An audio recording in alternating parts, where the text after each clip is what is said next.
భారతదేశంలో ఎన్డీఏ ప్రభుత్వం అధికారంలోకి వచ్చి 11 ఏళ్లు పూర్తి చేసుకుంది.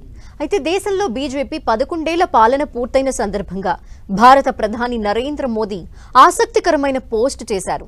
ప్రధాని తన ట్వీట్లో గత దశాబ్దంలో ఎన్డీఏ ప్రభుత్వం పేదలకు యువతకు అందించిన పలు పథకాల గురించి ప్రస్తావించారు.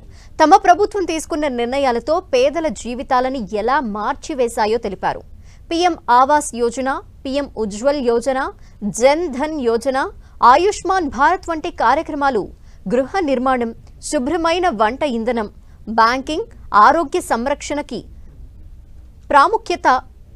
ప్రాప్యతను మెరుగుపరిచామని తెలిపారు. డీబీటీ, డిజిటల్ సమగ్రత, గ్రామీణ మౌలిక సదుపాయాల ప్రోత్సాహం, పారదర్శకతతో చివరి వ్యక్తి వరకు ప్రయోజనాల వేగవంతమైన డెలివరీని నిర్ధారించింది. ఇందువల్లే 25 కోట్లకు పైగా ప్రజలు పేదరికాన్ని జయించగలిగారు. ఎన్డీఏ ప్రభుత్వం ప్రతి పౌరుడికి గౌరవంతో జీవించే అవకాశం ఉన్న సమగ్ర స్వావలంబన భారతదేశాన్ని నిర్మించడానికి కట్టుబడి ఉందన్నారు. అటు కేంద్ర మంత్రి రాజ్నాథ్ సింగ్ సైతం బీజేపీ సర్కార్ 11 ఏళ్లు పూర్తి చేసుకున్న సందర్భంగా ఎక్స్ వేదికగా స్పందించారు. 11 ఏళ్లలో భారత్ ఎంతో ముందుకు సాగిందని తెలిపారు.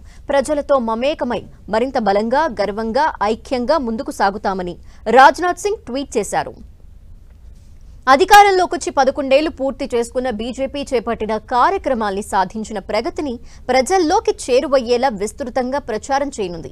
వివిధ కార్యక్రమాలు, సమావేశాల ద్వారా 11 సంవత్సరాల విజయాలని ప్రచారం చేయనుంది. ఇప్పటికే సాధించిన విజయాల్ని తెలియజేస్తూ ఓ బుక్లెట్ ని విడుదల చేసింది BJP.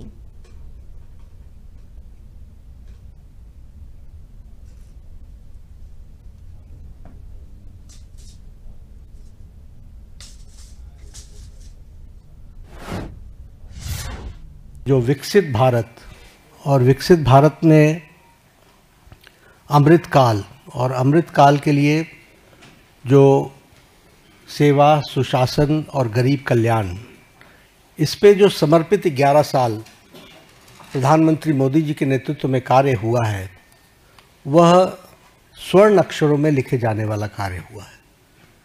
It should be written in golden words, in golden letters, क्योंकि जो काम हुआ है वह अकल्पनीय और अद्वितीय,